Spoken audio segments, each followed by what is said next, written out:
Hi, I'm Stefan Arestis. I'm one half of Nomadic Boys, and this is Attitudes, The Library is Open, where I'm going to talk about everything related to queer literature. Nomadic Boys, what we do, we travel the world and we blog about our experiences visiting different countries from our perspective as a gay couple. And in a lot of places, we love to seek out queer bookshops. It's a hard thing to do because there's actually not that many. There's obviously lots in North America. We've got two in London. There's many others around England, Manchester, Edinburgh.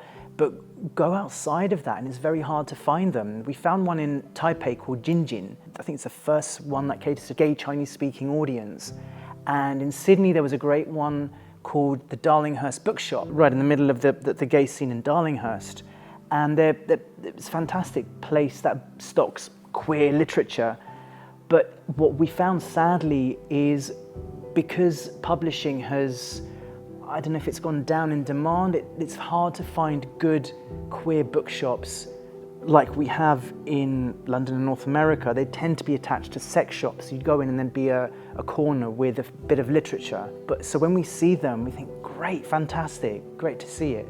An LGBTQ book that's inspired me all my life is Tales in the City by Armistead Maupin. The reason is because there's about 10 in the series, and the first 5, the original, was set in the 80s.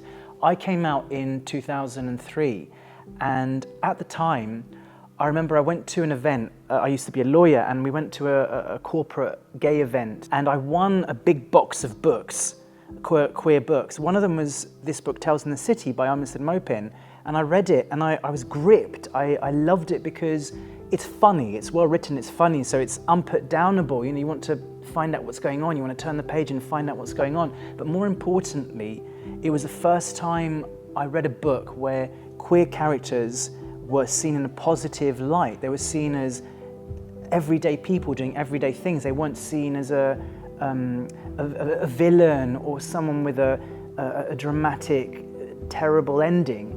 And it was just refreshing as a young gay guy coming out to read. Another LGBTQ author I love is Paul Burston, who used to be the Time Out magazine's gay editor, started a Polari book festival. He published a book called The Gay Divorcee, which I stumbled on by accident with a friend of mine from university. We're both into queer literature and we were looking for a book to read, and he found it in the shop and he said, let's read this. We went to a book club that we were both members of and we pitched it to them. It was a book club mainly straight women and us two gay guys, and they said, yeah, let's do it. And it was a sort of joke because we thought they'd never accept this book, and they all read it and we loved it. It's a very funny book. It talks about his gay friends and his gay world in London, and it's very relatable, obviously, young gay guy at the time growing up, and it's well written. Paul writes really well. And then I contacted Paul on Facebook. This is going back to 2009, 2010, and messaged him saying, I love your work, I'm a big fan, I was fangirling online. And he responded, and me and my friend Rich were like, wow, Paul's responded. And we became friends at the time, me fangirling sort of friends over Facebook. And recently he published an autobiography. He's published many books since, a variety of thrillers, crime novels, focusing on queer characters. But the recent one he did was an autobiographical book, We Can Be Heroes, where he talks about his survival of the AIDS era. It's a fantastic book. It's a fantastic book that everyone should read, especially gay guys who didn't live through that era, to see the struggle that generation had to go through. So this is our book out in the world. It's just come out, and it's about mine and Sebastian's travels around the world as Nomadic Boys. Our goal is to obviously inspire gay travelers, but also to provide practical safety tips to have a fun and safe trip. The more important thing as well is what we found generally around the world is there's a lack of visibility of our community.